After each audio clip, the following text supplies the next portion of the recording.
Kisah dalam video ini diangkat dari kejadian nyata yang terjadi di berbagai tempat di Indonesia. Beberapa bagian telah disesuaikan untuk kepentingan dramatik.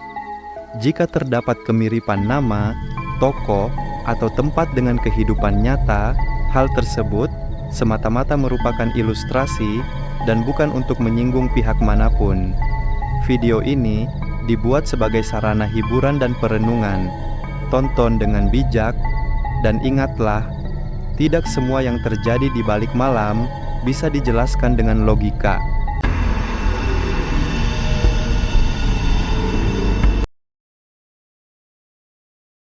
Bandung, kota dengan hawa dingin dan cerita-cerita yang kadang terlalu dingin untuk dipercaya.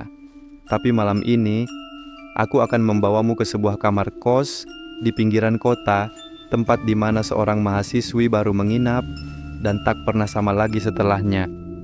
Ini adalah kisah tentang kamar kos nomor 7. Namanya Lina, mahasiswi semester awal yang baru pindah dari Subang. Ia menyewa sebuah kamar kos murah di daerah Sukajadi, tempat yang katanya strategis, murah, dan ya, agak tua. Hari pertama dia masuk, lorong itu sudah membuat bulu kuduknya berdiri. Kos-kosan itu sunyi, terlalu sunyi, dan kamarnya terletak paling ujung, nomor 7. Lina membuka pintu dengan ragu.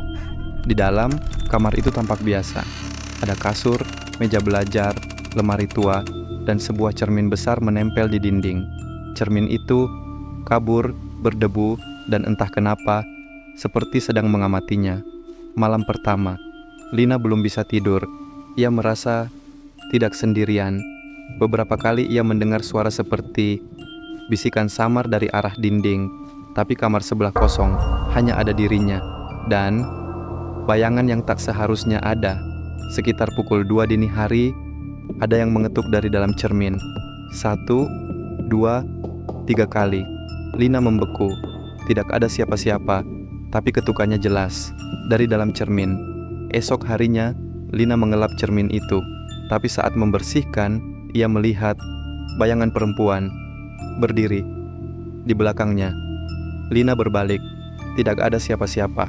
Hari ketiga, Lina mulai mimpi aneh. Dalam mimpinya, ia berdiri di depan cermin, tapi pantulannya tidak meniru gerakannya. Refleksi itu malah tersenyum dengan mata putih kosong, dan suara serak berkata, "Temani aku di sini." Lina terbangun, tubuhnya dingin. Ia bangkit dari tempat tidur dan mendapati cermin itu berkabut, dan ada tulisan samar di sana, seperti bekas jari. "Jangan pergi." Hari keempat, Lina berbicara dengan 2 penghuni kos lainnya. Dengan suara pelan, mereka berkata, "Kamar nomor 7 sudah lama tidak dihuni. Dulu, ada seorang mahasiswi yang ditemukan tak bernyawa di depan cermin itu. Katanya, selama tinggal di sana, dia merasa terperangkap di balik pantulannya sendiri. Dan sejak saat itu, siapapun yang menempati kamar itu selalu mengalami mimpi yang sama.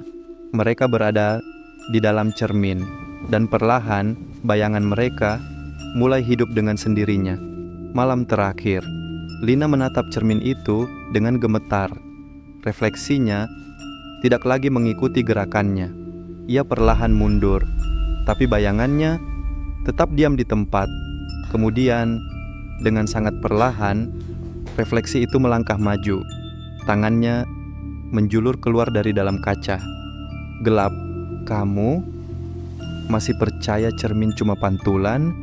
Atau jangan-jangan yang kamu lihat sekarang bukan kamu? Jika kamu masih berani menatap cermin malam ini, tulis di kolom komentar, 'Aku berani.'